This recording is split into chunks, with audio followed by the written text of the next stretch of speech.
Cool. Hey guys, and welcome to the Alternative Movement Podcast, where we talk about everything adaptive training. My name is Craig, your host, and today we are joined by Richard. How you doing, Richard? I'm very well, sir. How are you?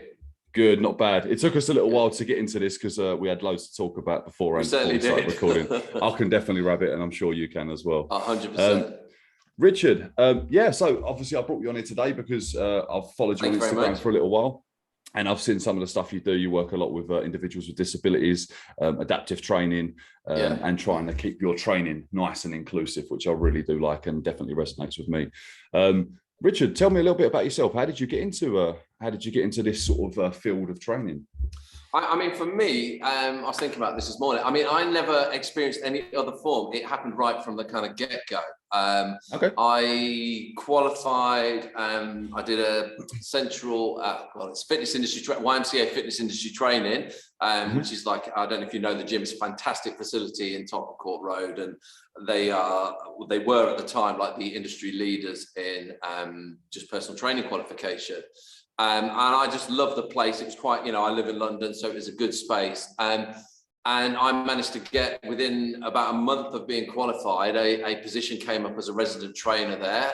It's like one of the biggest gyms in a fantastic facility. I have done a few courses in the YMCA. Have you? Yeah. So it's an amazing, yes. Oh, fantastic. Well, I was a resident trainer there for 7 years. So literally that was my first job. I was quite lucky. I went straight out, volunteered for a couple of circuit classes. And they just had so many kind of inclusive fitness programs straight away. So, my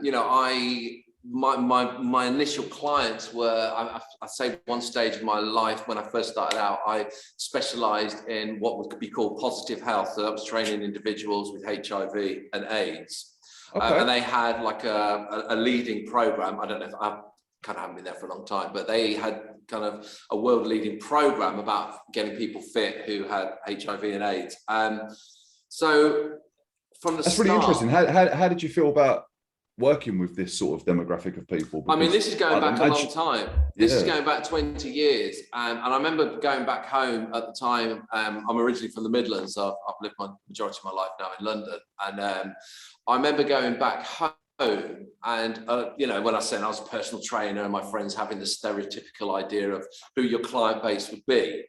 And I remember saying to them, well, actually, to tell you the truth, 90% of my client base are HIV positive males.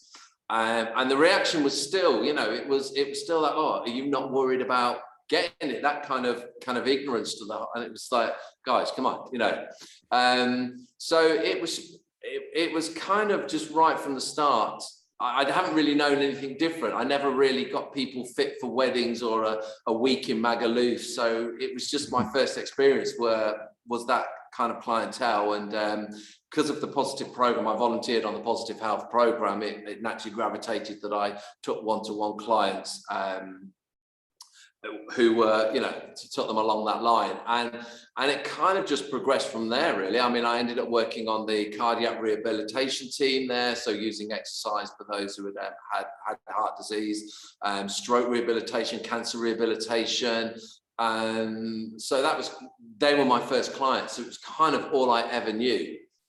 So it wasn't like I kind of gravitated into it. It was just right from the start. So my first clients, instead of thinking, okay, how do I get somebody who's in their 40s a six-pack or something like that, it was, okay, how do you train somebody who's suffering with like lipodystrophy, which is a reaction that you get from the drug therapies that people have. So it was just a different set of questions. I never had the other questions. So for me, it was all I ever knew. So it wasn't kind of a progression into that. I mean, when I worked for myself, and I'll talk to you about that later, it kind of it took a turn from that. But right from the start, and that place. So you already had these clients that you really had to sort of adapt. They were my first clients.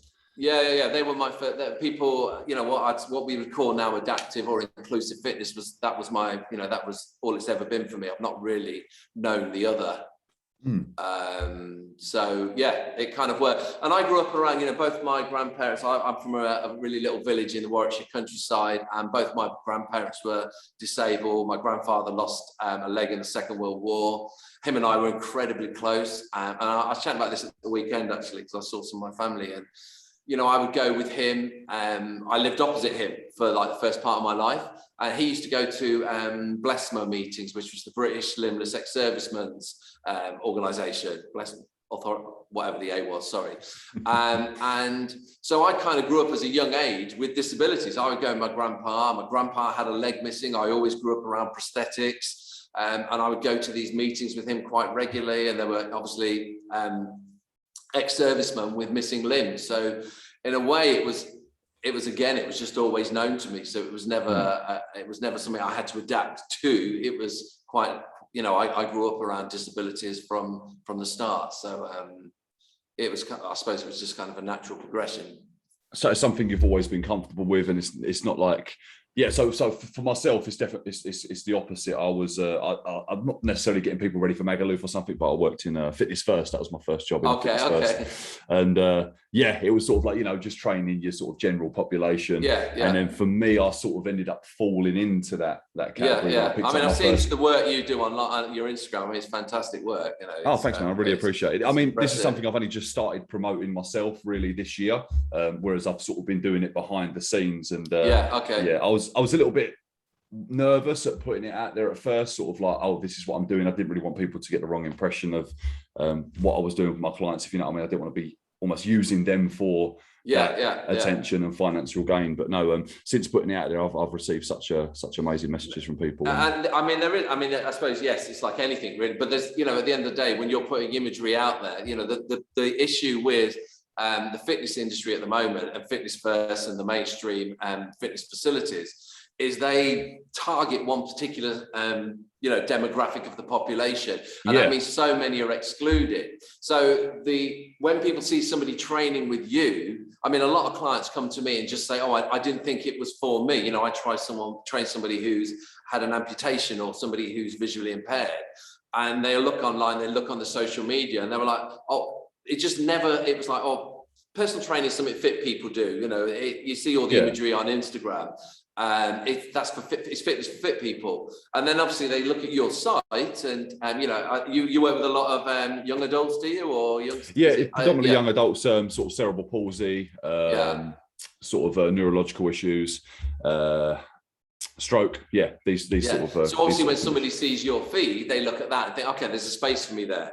So it's essential, rather. But I know what you mean. There's this grey area where you don't want to be seen to be kind of not taking advantage of that situation. Yeah, but using that for my marketing purposes to sort of get people to feel sorry or want. But it's essential, it's essential work. And I mean, putting it out there and getting such an overwhelming response is one of the reasons I started this podcast, and it was because I was having conversations with people, and a lot of people were saying, I've not really got a support system, or I've not really got a network of people in the same boat as me. And I was like, wow. And I started to look online and trying to find things, and the resources were very few and far between. And that's why I wanted to capture as many stories as possible from individuals, whether I'm like for yourself, like you work with similar people to I work with. And I wanted to capture your story. Last week, I had an athlete that went to the CrossFit Games. I saw that. So she had a limb difference. So she would refer to it as a limb difference. She had a hand missing. But I wanted to capture her input on it. I had one guy which had a spinal injury at 15 years old, playing Marco Polo in a swimming pool of all things. Broke his spine, become paralyzed from the chest down, and had very minimal use in his hands. And I just wanted to capture his story. So, if someone could listen to that and relate to it, and it can be like, wow, okay, I'm not alone. Like, I've done my job, I've helped someone else. and you have to, I mean, though, I think with social media, it has its benefits, but one of the downsides is that it makes out the fitness is kind of a luxury. It's something that we can fit in. Well, for a lot of the community, it's an essential. It's, it can prolong life. And you start at a young age, and there are groups that are completely excluded from fitness. There is no basic, they wouldn't know how to contact people like yourself and myself. And a lot of people, when they find me, will say, oh my God, I had no idea that you exist, that your kind of organization existed, that this facility was available to me. It's essential work. It's really important. Obviously, fitness is keeping people fit and healthy, is, it's longevity of life, it's quality of life. And that's it. That's why I got into this, and that's one of the main things we do as coaches is to not necessarily, for me anyway, not necessarily to make someone look amazing in a bikini or on the beach. It's to improve their quality of life. And Good. hopefully We're on the same that's track. working. On the exact same track. You've been doing this for a long while. 21 years now, I believe. So 21 years. I think I get a medal or something done after that. I judge it because my son's 21 this year, and I always judge it on his birthday because I qualified just before he was born. So I think I made the rash decision to give up a full-time job. Within the first, I had 2 weeks off. At the time, you had to take 2 weeks holiday off. There wasn't paternity leave. It was just you took 2 weeks holiday. And in that time, I made up the decision that I was going to be that was it. I was going to do it. So I actually just gave him my full-time job with a 2-week-old baby and became a personal trainer and have never looked back. So, I think that's sometimes how you've got to do it. I think you've just got to go, if you really want it hard enough, you just ditch everything, go, I just knew, and I'm as hopefully if you're interviewing any of my clients, I'm as motivated as I was 21 years ago. I love what I do. I think it's a fantastic job. I feel privileged to have this job. Oh, absolutely. I love it. Early you mornings, wake up every day with a purpose, and it's the messages you get from, I don't know, some of my clients' mums just saying thank you so much for what you've done for my child. It's alleviated so much stress with my family. It's just improved his life. It's improved everyone's life. I mean, that's the benefits of fitness are just that it's so far reaching, and that it's something that as I say, it's essential work. So it is essential work, definitely, and that's why I was so definitely over lockdown. It was really tough to see a lot of my clients regress, the ones that couldn't potentially do online, or I couldn't continue doing one-to-ones.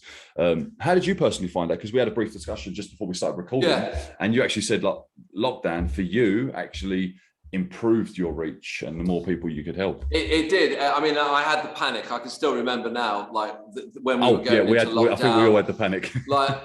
Literally, it was this thing that everyone was talking about. We'd obviously had a few viruses happen in the past, and it was never really going to touch us. Swine flu, but all these different things. Then all of a sudden, it was I was training at some corporate classes that I do, and they came out and said, "Oh, we've got a guy who's got the coronavirus.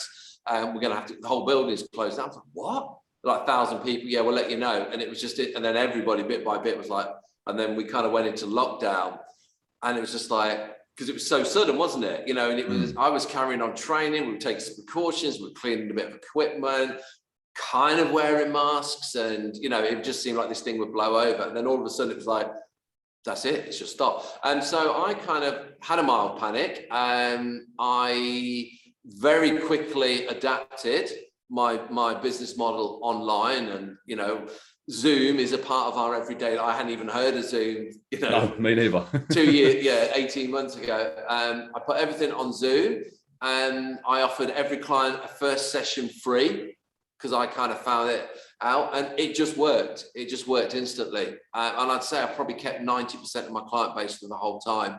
And then I got some additional business. I started working with British Blind Sport. I already worked with MenCap, a local MenCap. I now work for National MenCap, or Royal MenCap as it's known. I do weekly classes there. And so, yes, I can see for a lot of the downside of this and the issues that it presented for people, but it also, that was where I think it was essential, because I think a lot of my clients, it was a break. They were able to maintain their sessions. We worked out schedules, and it became quite efficient. And I could see quite early on that it was actually by a little bit of adaptation, by still watching form. I could still see form with people. I was able to deliver, I could still do those corporate classes. I could still do the online boot camps. There's a whole industry come out of this now where people do these online boot camps. I could still work with my one-to-ones. That was a lot easier. I think one-to-ones were easier than group classes. And then, we went straight online. I went online with a lot of with MenCap, with Royal MenCap, with British Blind Sport. And that's kind of the success story, I'd say, with British Blind Sport, where suddenly we realized there was this demographic of the population who were already isolated anyway. They were going to be further isolated because, if you need to go for a run with somebody who's visually impaired, they need somebody to buddy with them. And when you're not allowed to mix households, all of a sudden these people these individuals have got no access to fitness at all. So we could reach into their houses and we could deliver the fitness into the houses. And still, you know, I teach regular classes for British Blind Sport and for MenCap, and I'll have somebody in Cornwall, somebody in Wales, somebody in Ireland. You know, you just have a far greater reach to people. So I can see the downside of it. You know, I think the society got so much more insular. We're social beings, but I think there's a big part of the population who is already isolated due to you know, disabilities or varying abilities, and I think it opened up an avenue for them incredibly. So I think that was, for me, that was a real positive side of what happened. If you can draw positives in a global pandemic. I think you do have to in situations like that. I think you do have to, like, okay, right, there's a lot of negatives, but let's not look at them. Let's look at what we can control in this time. Look at what we can work with, and definitely, and the mental health issue. Sorry, Karen. Sorry. No, I was going to say, I can see by your business and your Instagram and what you do that you're one, because you was one of the first people I started following around about the pandemic, and I was looking at you doing online classes. I was like, oh, fair play, this guy's doing pretty well. He's running his online classes. It looks super fun, seems super motivated, and I was like, yeah, okay. So I mean, it drove my family crazy, you know, because like literally sometimes, I mean, I had to work, you know, I'm like yourself. If we're not working, we're not getting paid. So you know, I have a son at university. You know, I have dogs, I have a family, I have a partner. We have all those things. You have to, you know, the money still needed to come in. It kind of didn't exist for me, and because, you know, furlough wasn't really a thing at the start, and it only worked for people who were on salaries, and you know, it was kind of I had no alternative. But then I could see the importance of it, and even just for my regular clients, like it was the break to their week. It was maintaining their fitness. You know, when suddenly you're stuck in your house, in your home environment, you're in a flat, or maybe you've got a small garden, or maybe you've got a big garden, but you still can't leave that space. You know, the neurological benefits, the psychological benefits that are inevitable from fitness became just as essential. So, you know, I just kind of quickly had to spring up and get myself webcams. I think I had an iPad to start off with that I would do it from, and it was in my front room. And you know, my son was studying because he was home from university. He's studying in one room with his noise cancelling headphones on, because all he can hear is his dad saying, "Hey everybody, this is Richard from Bradley." At 5 a.m. At 5, yeah, started at 5:30. My neighbours go, you know, they were actually, luckily my neighbour upside, I've moved since then, but my neighbour upstairs moved straight away. Him and his partner went back to Spain. But it was their property. Not because of the noise, no, because they was just moving. No. I don't know. They moved. That's all that matters. So I can keep not dealing with it. 5 a.m. Not at all. Yeah. It was loud. I mean, I'm probably like yourself. It's, you know, we gravitate to this because we forget right? your indoor voice sometimes. I know when I run classes. I run classes literally on a field down the road, and I get home about 8 at night, and I'm putting my stuff away, and I'm still speaking in that sort of volume. Of course you do. Yeah. And Mrs. like, will you keep it down? Am I that loud? Oh, sorry. I wear headphones a lot, you see, and actually you have no idea of because it just helps you, especially if we've got music playing, or it just helps you in a class environment. It just allows me to concentrate a bit more. But obviously I have no idea of what the people around me are hearing, but you know, no one's complained yet. No, I mean, lucky enough, I had my garage. I set up in my garage. See that, I set all my gym up in there. And to be honest, that's where I work now. I work in my garage. I have people come to me. It's not a massive space, but like, mate, I've achieved some serious goals in there. And listen, I think I've worked with some clients that literally, I think of the yoga mat like a raft in the middle of the ocean, of a shark infested pool. And I think you can do most things within that space if you have to. Mate, you don't need a lot of space. And I think it taught us to become very creative as coaches as well. At first, obviously, I was probably like yourself. I started panicking. I was like, oh my God, I'm out of a job. Because around about the same sort of time, I just moved into a new house. I doubled my mortgage. So we were sort of like, you know, had all these plans in place, and it was like, oh crap, I'm self-employed. I'm getting no money. What am I going to do? So did you go online? Did you take it all online at the time? I did go online. Lucky enough, I sort of worked for I still work for the S&C gym, but I just jumped. So I had to get another job for a little bit, but I managed to pick up online work, which allowed me to quit that job. But so I done online stuff for a gym, which was running like S&C style classes. I had a lot of like one-to-ones online as well. So I wasn't as quick to adapt to the online sort of stuff. For me, I felt as though I was cheating my clients at first. I mean, later I learned I wasn't, because you were still offering them that service and that level of service, as long as you made it good and you made it impactful to them. They loved it. But at first I felt like I was cheating them because I wasn't delivering in-person coaching or... Yeah. I mean, I became very creative. I think for me, I was the same sort of thing. And then I could see the benefits for them straight away. And it was like, oh, my first session, they were exhausted. They're texting me the next day like, oh my God, I've worked really hard, or I can feel my stomach today. And I just worked very hard at creating different programs. I think I designed 110 different fitness workouts myself, and I just kept them kind of going on a loop. And even the clients I trained 3 or 4 times a week, it would be weeks before they get any form of repetition.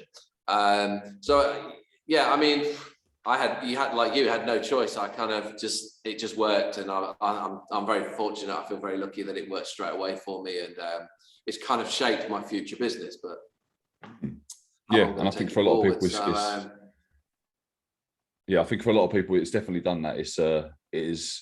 For me, it built my business, because a lot of people was looking for coaches at the time, because all the gyms were shut, and it was like, I want some one-to-one training, and my phone was pinging all day long, and I got to the point where I'd say, look, I can't fit you guys in anymore. Can't take anybody in. I'm at that stage now. I wouldn't take any. I can't really take much outside. I would have been like buzzing about this a little while ago, but now I'm like complaining. I'm like, I can't take on any more clients. What's going on? But I wouldn't anyway, because if I could stretch myself, but then I'd be offering lesser service to the other lot as well. So do you offer any in-person stuff, or is it all online? It's kind of, I think for me, what I enjoyed the most about how I saw lockdown was it just increased accessibility for the demographic of clients that I can train, that I train and I kind of specialize in. The challenge I have, and I still have to this day, is I kind of need every client to go back to in person. Otherwise, it's going to end up, because I have my clients booked. I'm the same as you. I'm so busy. If I've got a 10-hour day, I think on 2 days of the week, between 6 a.m. and 7 o'clock in the evening, I get 2 half-hour breaks. Mm-hmm. So there isn't the time to travel between the clients now. So the whole model would have to change totally. And a lot of my clients, because we're entering winter, they're not sure what's going to happen with second lockdown, next stage of lockdowns. And also, I think they've just, the workouts are so effective online. That they're like, well, actually, I can get out of bed 5 minutes before the sessions, get my gear on, I train. 1 minute after the session is finished, I'm in the shower and I can get ready for work. And if I'm at home doing Zoom. So it's kind of just worked for almost all of my clients. And there's a couple of people have asked me, a couple of the corporate clients I train have asked, about coming back in. And then I said, well, yes, I can make that happen, either myself. I have a couple of trainers who work with me as well to take on the work that I can't manage at the moment. Okay. It was open. And I think just for them, it's like, well, no one's going back full time at the moment. So you would end up with part of their workforce at home and then part of the workforce in the office. And so there's lots of, so for the moment, I'm not doing any in-person training at all, which is strange. Yeah.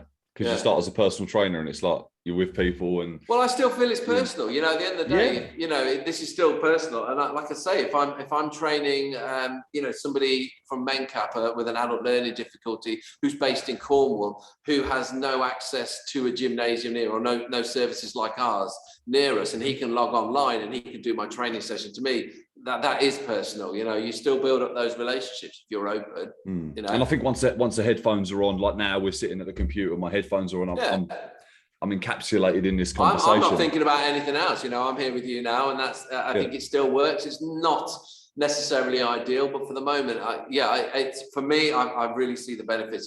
It's increased my outreach, and otherwise I've got to just be in the area of London I live in West London, so even getting down to South London is difficult. So it just becomes far more polarized, whereas now I'm kind of I see a far more global reach of what I do, and that really appeals to me. So currently, do you work with like sort of quite a wide spectrum of individuals in regards to disabilities? So do you work with predominantly learning disabilities? Do you work with visually impaired? Obviously, you mentioned a few of them. Is there one sort of sector you specialize in, or is it? I mean, I class it, I think anybody who comes to me who sees, I'm doing a new launch at the end of this month, which I'm very excited about. And I am having a just completely changing well, not completely changing what I'm doing, but going more, basically you'll see it if you through my Instagram. Oh yeah, I've been following you. Feel free to plug anything on here, man. All right, thank you. So can I talk about my new book? No, I haven't got a book. So basically it will be online personal training. So the same thing as you see somebody like Joe Wicks offer and promise to get you, fit in 3 months. It's going to be online training, but it's going to be very specific to you. There's no one size fits all. It's based on the individual. The pricing I've had to work on it being inclusive as well. There's, if I put pricing on there at £600-700 a month or per quarter that people do, it becomes exclusive, right? So even the pricing brackets have become inclusive. And it was very interesting. I was looking at imagery for the website, and I got a really good designer who's working with me, who was totally on board. And we did our own photo shoot so that we could get inclusive imagery. And oh my God, when you see the images, it was such a great day because, even when you look on stock images, it's very difficult to find inclusive imagery online that, that represents the demographic of the kind of people that I deal with. So with regard, I've lost the question now. See, it's what I told you. We was talking about sort of what demographic. Well, the demographic. Sorry, yeah. So I think that I would say it's everybody who would probably previously felt excluded by the current fitness industry. So I might train somebody who would be who's able-bodied, but they may have anxiety or depression, or they just don't want to be in a fitness scenario. I train people with amputations. I do a lot of work with adult learning difficulties. I do a lot of work with people with neurodiversity, so autism. I have ADHD myself, so that's something I kind of would tend to gravitate to. But for me, it's about inclusivity. And, as I said to you at the beginning, I've kind of worked within all demographics of inclusive and adaptive fitness. So it's kind of whoever comes my way. I do a lot of work with people with visual impairments and all level of visual impairment. So I wouldn't say no to anything. Really, I wouldn't say that I have a speciality or something I specifically demographic that I totally work with. Yeah. So in regards to online, how have you found adapting it, especially working with individuals with learning disabilities and even visually impaired? Yeah. How have you found? How have you got creative and really sort of? I just want to find out your sort of take on that one. My technique. I think the whole thing for me is basically, it's always been about the individual. So it's always been about the individual person that I'm dealing with. And I noticed that within the fitness industry, they're looking to systemize everything, which every business looks to systemize something so that they can make money while they sleep. It just becomes this money churning machine. And I think I've never done that. It's based on the individual. So when I'm working with somebody who has a visual impairment, it just becomes descriptive. It's just you deal with the individual that's presented in front of you. So in that respect, it's no different than working with somebody who is, the kind of client you work with a lot of people with cerebral palsy, right? Yes. Yeah. So you adapt it on that individuals and how they present to you, what their ability is, what their experience is. It's no different online. When I'm working face to face with adults with learning difficulties, you've got a class of 30. It's like teaching 30 different classes because you have to deal with each individual on their ability. Yeah, and I think that's what I was talking about. So, like with myself, I've worked with guys with autism as well, and it's very, very different running a class if you had a few people in a wheelchair than you had a few people with potentially autism. I've found that obviously you have to adapt yourself slightly different to each of them classes. You do, and the challenge is obviously if you have a group of mixed ability like that. So you've got people with extreme autism, you've got people with maybe ADHD, maybe both of them. You might have an individual who's also got autism, also has ADHD, but is in a wheelchair. So you're dealing with all those different factors. Or somebody's in a wheelchair but doesn't have. Do you know what I mean? So you have. Yeah. You just make it work. You just kind of learn. It's like anything in life. You just kind of learn to adapt.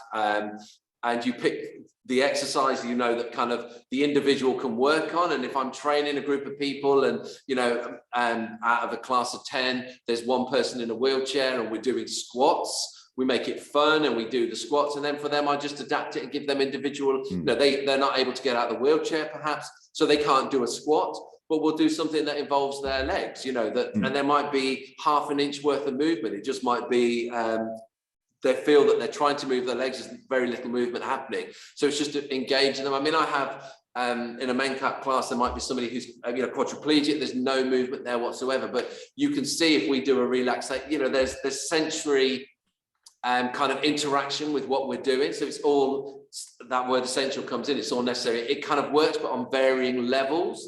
I'm not a physiotherapist. I'm not trying to get that person out of a wheelchair and teach them how to walk. I'm just trying to get them involved in fitness for basic, for maybe just the psychological benefits as much as the physical benefits. But we adapt it. I adapt things. If people are doing press-ups on the floor, somebody can't get on the floor, I get them doing it against the wall. If they're in a wheelchair, I just get them lifting their body up out of the chair or out of the wheelchair. And it's exhilarating. It just becomes energized because you're saying blah blah blah. You do this, and you're going to do this, and like a conductor at an orchestra. Like a conductor at an orchestra. Control many facets. Exactly.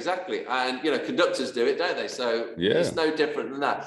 I would say that it's just adapting the training to the individual that presents in front of you. And I think if you care about that, if you're passionate about that, you just make it work. And sorry, I was going to say, I think a lot of coaches are scared. So from what I get, a lot of feedback of the guys I work with, or anyone that's come on board with me, is a lot of coaches have been quite dismissive of them in the gym environment through perhaps fear dreadful. Through perhaps fear of hurting them, which I don't blame the coaches for, because it is a little bit daunting. I remember my first ever class I run, it was like, do you want to run this class? It's for mixed abilities, some kids with autism, a few different issues. I was like, I was absolutely terrified, but I jumped on the opportunity. And I remember just coming out that day just feeling so like energized, and I just knew that it's the hardest work you do, but it's the most rewarding work. I just knew this is what I wanted to do. And I always say to people working with this sort of demographic is like, every single one is like a puzzle, and that's what I like about it, because there's no one size fits all. It's every single individual is an individual, and it's like, this person is not going to be able to do it. I mean, likewise with general population, but I think it more so. I was about to say, it's no different. You might have somebody in I always think that whatever level of class I'm teaching, whether I'm teaching a spinning class, a circuit class, a hip session, that everybody of any level of fitness, if you're a good trainer and you care about it, then you should be able to make everybody get some form of workout on it. And it's just about, you learn about different,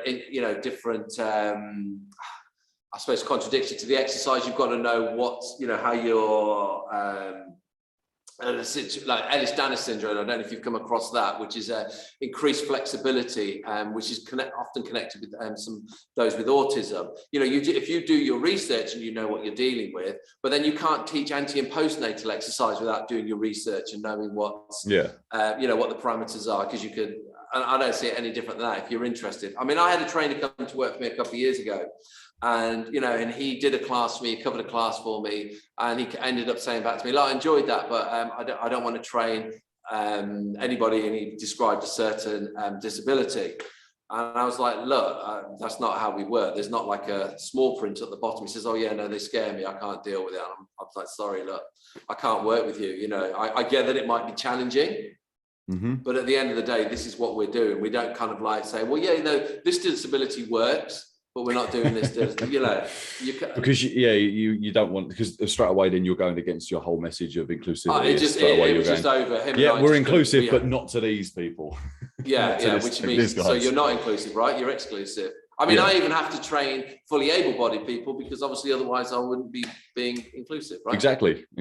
I'll say for me, I do have sort of a 70-30 split with the guys I coach. I run S&C classes as well, outdoor boot camps and stuff. And I do every now and then mix, like I'll have some of my guys with CP come along to my outdoor classes and stuff, and they definitely surprise some of the able-bodied guys. But you can still have that inclusive, when I have a few corporate classes, but you can still maintain that inclusive approach to that fitness. And often I'll do kind of regular promotion talks to the businesses, and I'll say to them, we'll try and drum up the numbers, and I'll be like, look, the word boot camp is a dreadful word, because it makes you think of military. You've got to be really fit to do it. And I'll say, look, it's not.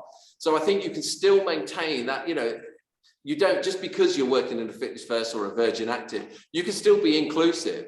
You can still, advertise to and promote it to different demographics of the population. You can still have that inclusive approach, because there's a lot of fully able-bodied people that probably still feel excluded from fitness. So I don't think it's just targeting one group of people. I mean, I don't class myself as just doing disability, fitness or adaptive fitness. I mean, I think you adapt as a personal trainer or as a coach to whatever client's in front of you, right? Yeah. You don't train a 50-year-old guy the same way as you train a 21-year-old guy or a 15-year-old, So even if you are not confronted with them kind of mixed abilities or disabilities, you still have to adapt your training. I mean, really? I mean, you can't just have one set of exercises you do for everybody because, so to me, it's not that difficult. You've just got to care and want to do it, and you'll just make it work, Oh, definitely. Yeah. I mean, I can hear by the way you're talking now, you seem very, very passionate about what you do. I'm extremely passionate about it. And I just think, I just class it as really important. It's kind of, it's that word essential again, it's not just, but I enjoy it. I mean, I really enjoy it, and I have that passion for it. And that's kind of why I dived in both feet at the time, because, here I am 2 decades later, and I'm just as impassioned as I was at the very start. So it was clearly what I needed to do. So obviously you've mentioned when you first started out, I don't know if we actually mentioned a podcast or we was talking about this prior, but you started out, no, we did, yeah. You started out working somewhere, so you started out working down the YMCA. Yeah. At what point did you decide you wanted to go self-employed and completely go it alone? I mean, I'm still self-employed there. They had a fantastic system there. Okay, so you wasn't employed. You were no. You were just a resident trainer, and they had a great. I mean, as an organisation, I'm surprised they haven't done a documentary of that place, because it's still to this day, it's a community. It's an amazing gym in Tottenham Court Road, and they were just such a great group of people at the time. I mean, like anything, it's like the 7-year itch. I do everything for 7 years, and it was just time to move on. I'd been there for 7 years, and I wanted to move on. And a number of my clients wanted to train. It kind of happened organically. A number of my clients were not wanting to take, do they want to stay there forever? Clients move on. I was training people outside of the gym, and I took on a gym, and before I jump onto that one, they had a great deal there. What they did was you had to volunteer and teach 2 classes a week, and that was your gym fee. You didn't have to part with it. You could part with money, but if you pay either rent or you would teach 2 classes a week. Yeah. So it was like, hang on. So I'm going to teach a class, and that class might have been cardiac rehabilitation. It might have been, positive health exercise. So I'm furthering my knowledge, and then I get to work here. And also potentially pick up clients from them classes. And potentially pick up clients at the classes, because I know it's a lot different now. If you go into a gym, you're paying. Oh my days! When I hear like some of the clients, they're paying £600-700 like their first week of work is just to pay for the facility to be able to do that. I know a guy that's just going into he's just looking at going into another gym. I think it's £500 a month. Yeah. I think they're more down here. They're like £700-800. Oh, in London, yeah, it's going to be a lot more. I mean, to me, that's quite expensive, but I mean, down in London, it's a lot more. That's a lot of money. I mean, I don't know what the different rates are that you're paying or clients are paying. I guarantee it's probably not that much, so they had this fantastic. So within their approach, I was just so inclusive, and that started to change a little bit, and then it just was the right time, and I ended up doing a really basically there was a beautiful gym in the basement of a hotel in Bloomsbury, just around the corner. So they let me work there, and I paid them by the hour. So if I wasn't in, I think it was like £6 an hour, they let me use their gym and facility for. So and I did that for 7 years. Well, we're up to nearly 20 years. That's 14. Yeah. And then I just got the itch again, and decided just to go just do it outdoors, and just do it with no gym or anything whatsoever. So for the last 7 years, that's what I've done. I don't work in it until I came in here. This is my facility here. This is where I train now. But until coronavirus hit, I was just working outside all day, every day, whatever the weather.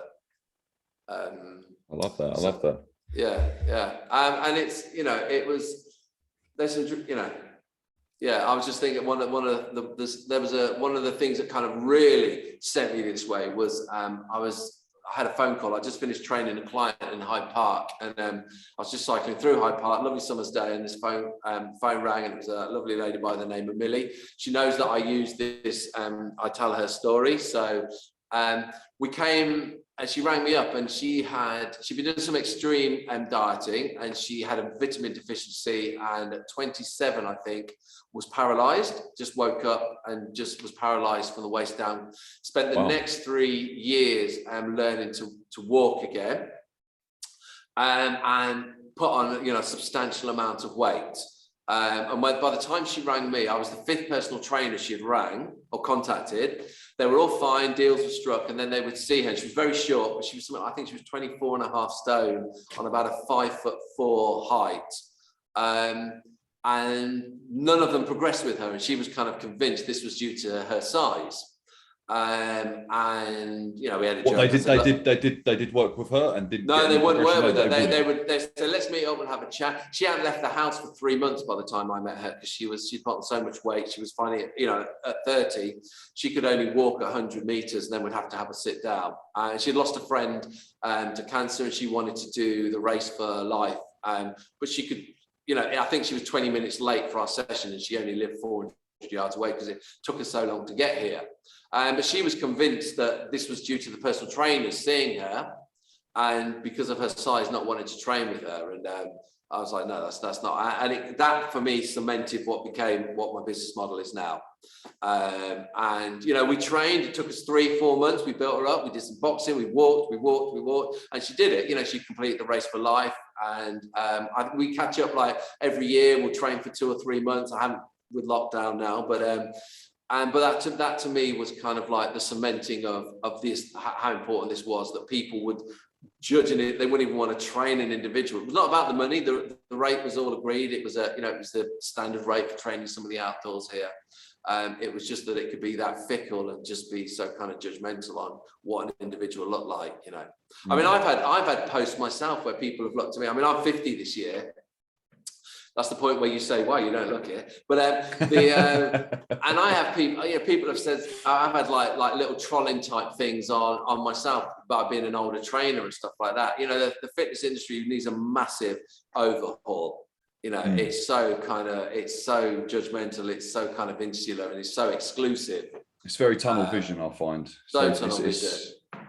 Yeah. I think in some ways Instagram and social media has helped, but it's also quite narcissistic. So it's, I'll do boxing with somebody with Down syndrome, and 45 people will look at it. Someone else is there, 6-pack, top off, and 25,000 people will like the picture, doing the same exercise. And that's the challenge of, that's kind of why it's essential, I guess, that we put on the work that we do, because it's letting people realize who don't look like that, the small percentage of the population who don't and as you say, there is a real big need for it. And we were speaking briefly about how there's that hostility with between personal trainers. Now for me, I've found now that I've diverted predominantly most of my social media on that platform to the work I do, I found that a lot more personal trainers are open to push clients my way, because I'm offering a service that no one else in my area, as far as I know, offers. I've not really found too many coaches that do what I do, and likewise with yourself. That's why I was so excited to have you on today, is because thank you. I've not found someone else about that does a similar thing to myself. Well, I think the thing is for you, I know we spoke at the beginning, you were saying you're more face to face, I'm more online, but obviously the work you do is so important. But obviously you're training people who can get to your garage and train with you. So there's a huge demographic or huge group of the population who need your services that you can't reach personally. So by offering online, obviously you can make yourself accessible to people who can't actually get to see you. So that's kind of what's appealed to me. So it's still important. Obviously, you being able to do your services, and people be able to join who are in 100 or 500 miles away from you. That's appealed to me, but it's also. Yeah, for myself, I'm not opposed to being online, as we just said. I've done some Zoom classes online, but at the moment, I'm quite enjoying the face-to-face. I do love that social interaction and being with someone, and really sort of, especially for me, I do a lot of one-to-one. So I love to be able to read someone, and I found that a little bit difficult for me to read people online.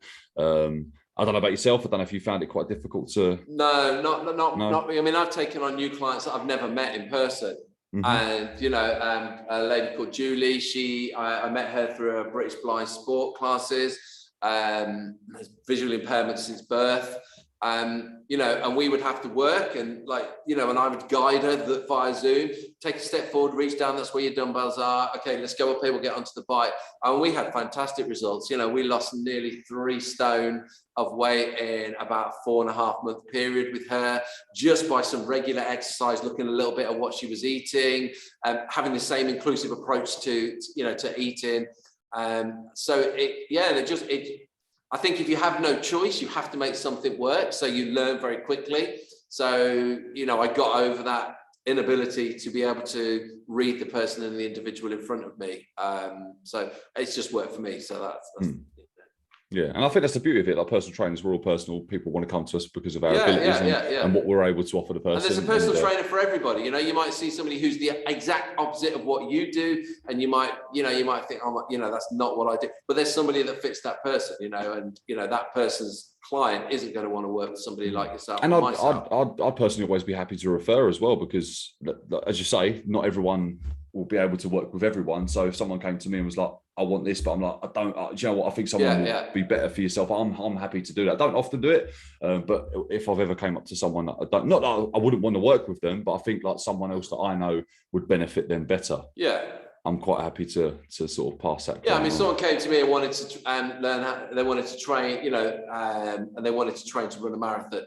I'd probably pass that on. It's not really my skill set. It's not something I've done.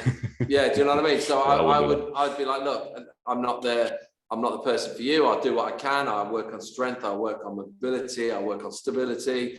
But you know, there's people who specialize in this. So go and do what you want to do. Somebody who's you're visually impaired, maybe, who wants to learn how to run a marathon, then I will perhaps work with them to do that sort of thing. So it's just, yeah, there's somebody for everybody.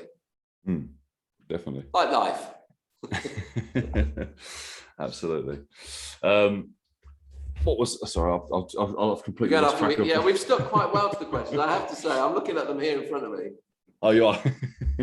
They do go off a little bit because sometimes you answer some of the questions and I've already asked them, or you've already answered them. There we go. So did you want to talk a little bit about where your business is going? Or are you sort of keeping that a little bit under wraps? I mean, I keep it a little bit under wraps, but I'm happy to talk about it. I mean, basically what I suppose like a lot of trainers will do when they reach the point where they're almost at capacity. And it's a case of either taking on other trainers to come and work with them. And I'm lucky, I've got a couple of great guys who completely share my vision and my belief system, similar to yours, who I work with really well. But I think I'm quite motivated by the accessibility of adaptive and inclusive fitness. So I've been working for the last year, running side by side, just creating an online training platform, which a lot of trainers offer and make millions of pounds, and they do it, and they have these programs, one size fits all, and we sign up to them. They perhaps don't work for certain parts of the population, and no one really does that for adaptive fitness. So that's what I'll be launching at the end of this month, will be my own version of adaptive fitness. I say it's adaptive fitness because it's kind of, my line is for everybody, regardless of ability or disability. Yeah, because I think that it's as I said to you at the beginning, it's not just, you know, it's not just about physical disabilities. It might be just someone who's not confident. You know, I've trained city brokers earning hundreds of thousands of pounds a year. They come into a gym environment, you know, maybe they've had a mild heart attack, or they've been told they have to lose weight, so they come and approach somebody like me. And you put them in a gym environment. When I worked in a gym environment, and they, you know, they're captains of their industry. You know, you can't imagine working with this individual because, you know, they know how to get what they want to get. It's like something out of like Wolf of Wall Street. But you put them in a gymnasium and they go back to being that 14-year-old that maybe wasn't good at sport and, you know, was excluded from fitness. So it's kind of appealing to everybody that I suppose it's tailor-making the program. Everything I will do will be based on the individual. I'm so excited about doing it because it's you know, I love the idea of somebody 1,000 miles away from me who might not have access to fitness. Being able to go online, there'll be different levels of program, and basically the different levels equate to Zoom, the ability to contact us with Zoom, and I can perhaps work with somebody's, same as you do. You get, maybe you deal with depending on the individual's ability, you might deal with a parent, you might deal with the individual themselves. So it's kind of, it's just, to me, there's just a huge part of the worldwide population that fitness has been excluded from, and I think fitness branding and fitness marketing has a huge part to play in that. If you look at something online and you're bombarded with it and you don't feel represented in that, you're not going to really partake in that. Now, you're not going to relate to it. You're not going to see that as you. Because as you said about you have the picture of like you training someone with Down syndrome, and then you have a picture of like a guy with rippling abs. That's going to get more attention. The other thing, how many people really relates to that? That relate to that, and obviously you have to remember there's parts of the population that aren't actually able to see that marketing, so they don't even know that marketing is existing for them. They don't know, and they don't have the avenue to even find out that. I had a young guy I trained, Alex, and he lost his sight at the age of 18. And he's about, I think he's 22 this year. We stopped training. He lost his work, so we couldn't train actually, sadly, when we went into lockdown. And but he, he would train with me once or twice a week, and he'd make his way over to me, and we would train. We had these great sessions, and it was about kind of getting him into a gym environment. And I took him to my local gym, which it will remain nameless for the moment, but at one of the big ones, big contenders. And I just walked around that gym, and I just thought, if this guy was in this place by himself, he's a serious risk of a serious, there was no way anybody with visual impairment could train in that environment. So basically what I'm working on is, it's nearly done now. I've recorded a huge volume of adaptive fitness workouts, so that you can follow online, and it's not all adaptive. I call it more inclusive than adaptive. It's just kind of varied for all levels. I mean, there's hardcore HIIT sessions in there that hopefully would even get you sweating, down to building up from how to do a press up against the wall, or how to do a press up if you're in a wheelchair, how to work those muscle groups if you don't have weights, that sort of thing. So that will be coming to. I'll be launching that at the end of this month, so I'm really excited about that. Awesome. But for me, it's about the accessibility. I love that. So, and I think it's a big need, because there's a big market for it. And as I say, you're not doing it for these reasons of like making millions and millions. You're just trying to help as many people as possible. But there is a huge market out there that's being ignored. I mean, there was some before in 2019. I think the UK fitness industry was worth about $4.5 billion a year.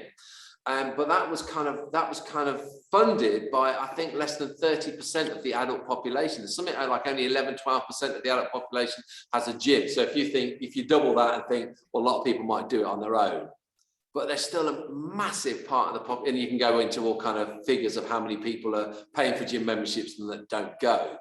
So there's a huge part of the population that is doing nothing towards fitness. And then there's many constraints on that. It might be economic, it might be physical, it might be neurological, it might be mental, all these different things add in. So for me, it's just providing a facility for those people who have kind of been excluded. So, I'm very passionate about it, as hopefully you can see, and as you are as well. So it's great to get someone like-minded as well. Absolutely. So what is it that mostly inspires you and motivates you? Is it the fact of helping as many people as possible? Have you got like an end goal, or if there is an end goal with this sort of industry? I mean, there isn't. My end goal would be, I suppose, what motivates me. I think the thing I was thinking about that last night. I think what motivates me when I see somebody, and I'll use the statement again, someone who I would class as previously excluded. Now, that doesn't have to be necessarily down to a physical disability. It just might be that they, for whatever reason, don't feel. Gyms are very masculine, male-dominated environments. Yeah.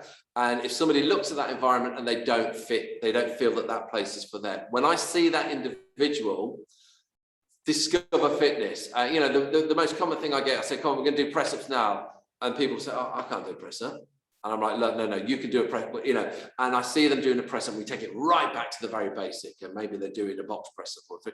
And I see them doing it, and I can see, they see them achieving what they getting something from fitness, because it's very hard to be involved in fitness and not leave the end of. I always say to all my clients, you might not enjoy this now, but I guarantee within 5 minutes of us finishing this session, you will feel better than you felt at the start of the session. Whatever's going on for you, you can't help that. It's a chemical reaction.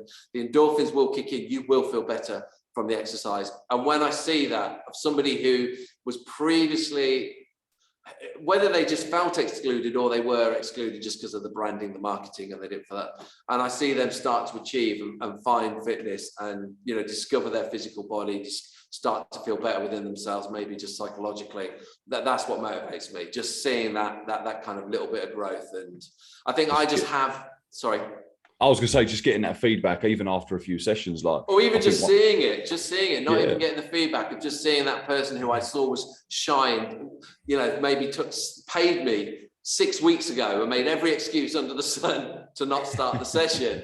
And then it's like, come on, you need to come on, I'm going to send the money back. You need to come and do it. They do it. And it's like, you know, and if just by the way you kind of conduct yourself, you see that individual achieve something, you know, with their body. To me, that's the best part of it. So yeah, that really motivates me. And the end goal, I don't know what the end goal is. I just to see what I'm doing now be a success, because I think it's, you know, I don't class it as, you know, it's, I'm going to drive you mad, the essential thing. You know, it's so important what we do. You know, for some people, fitness isn't kind of a choice. It's a necessity. It's essential. Yeah, it's essential. It's essential. It's an absolute necessity. I think it is for everybody, to be honest with you. We live in such a world now where we're held by these things, these chairs that we sit in. We sit in to drive. We sit in at home. We sit down and watch the telly. Well, we don't. But a majority of people do sit down a lot at the office, sit down a lot at the desk, driving, and it's just so easy to like order your food, you order a pizza, that's it, you know, and we try and correct these things within an hour's gym session a day, and I think it's extremely important. You do try and correct that, and you try and teach good habits, and I think that's the importance. Obviously, you know, with what you're doing, you're working with individuals, you're helping them become more mobile, you're building strength, but also we're trying to make lifestyle changes here. You know, I think the fitness industry, and it works for some people, so I'm not going to knock it, but you know, a lot of these programs, these fads that come in, we're going to get you this. You know, you get somebody, I'm 50, as I said, 50 in 3 months, and you see a picture of somebody with rippling abs, and I'm just like, my son's 21, you know, he would struggle to look like this. You can't say to somebody that's in it's not easy. It's not an easy task. It's not easy. And the sacrifice they've got to do that. And they might have the young family. They may have jobs that are so demanding. You know, I've got clients who work on Zoom. They get on there at 8 o'clock and they finish at 6 o'clock and they get half an hour for lunch. You know, and you're trying to say to that individual that if, you know, you follow this program for 3 months, you're going to look like me, the trainer who spends all, you know, 3 or 4 hours a day at the gym. So I've lost my train of where we were. Sorry. End goal. End goal. So the end goal, I think, is just. I did warn you about that, didn't I? No, that's fine, mate. I love it. I could talk for you as well. It's I think the end goal is just to see, especially for the next phase of me, of just seeing that as success, just seeing that it works, and that there's a part of the population who can achieve something from this. You know, not everyone can afford to pay a personal trainer every week, every month, and to be you know, and they've been kind of forgotten about. So within that, personal training becomes exclusive. You know, we're not cheap. It's not a cheap service, is it? You know, so no. I've tried to make it a little bit more accessible with this, and so my end goal will be to see that become a real success. That's amazing. Just making it more accessible for everyone, and and opening up some doorways for people that otherwise wouldn't have that option to have personal training. And as we just discussed, like, there is a massive demographic that's getting missed out, and not through necessarily fault of anyone as such, but you know, it's just the way the industry has gone, the way the world has gone, and I think like the work you're doing is amazing. Thank you. From what I've seen on your social media, you've helped a lot of people, and you're going to continue to do so. Richard, where can people find you? Where can people hear about what you do? Right. Shout out to myself. So basically, if you go to, I do so often on my videos. It's to a T now. So if you want to, basically head to my website, which is brandincfitness.com. There's a new website launching in about 3 weeks' time. time. I love people getting in contact with me. So basically you can email me from that. If you go to my social media, I do a lot on Instagram and Facebook. It's just Brand Inc Fitness. So it's not branding, it's BRANDINC Fitness. So Branding Fitness. Either on the website, through social media, and like, you know, I say at the end of every single one of the many videos, I'm looking here because here's my whiteboard with over 110 videos with finally more crosses through them than empty spaces where I had to record the videos. You know, if there's something that you look at one of my fitness videos and there's something missing from that, I will actually record it specifically for you as the individual. You know, I'll tailor make it. Everything I do is kind of based on you as the individual. So yeah, Branding Fitness, either .com or any of the social media channels. I believe I now have a Snapchat as well. So oh wow, and TikTok. So yeah, I'm very. I do not even have a Snapchat or TikTok. I don't even know. Someone's. I've actually got someone who's doing it for me at the moment, which is kind of yeah. So it's. I do the video, send him the content, and he posts it up for me. So. Makes it so much easier. I'm busy, so I don't necessarily have time to spend all day, every day, kind of doing my social media. Though I do enjoy it. So yeah, that's how you would reach me. Amazing. Yeah. Nice and simple. Wherever you are in the world, that's the whole thing. The whole thing for me is wherever you are. That's it. Yeah. Just make it as accessible as possible. Exactly. Richard, the work you're doing is amazing. I'm going to follow you on your journey, and you know, I'd love to have you back on here at some point as well. Definitely. Thank you so much. To see how that's progressed. I'm really excited to see how the new sort of vision for your business has progressed, and the people and the testimonies that come along with it as well. So fantastic. Richard, thank you very much so for having me here today. You're welcome, man. Thank you so much for coming on, and I appreciate it, and I look forward to speaking to you soon. Thanks, Great. Richard. Cheers, man. Take care. See you soon.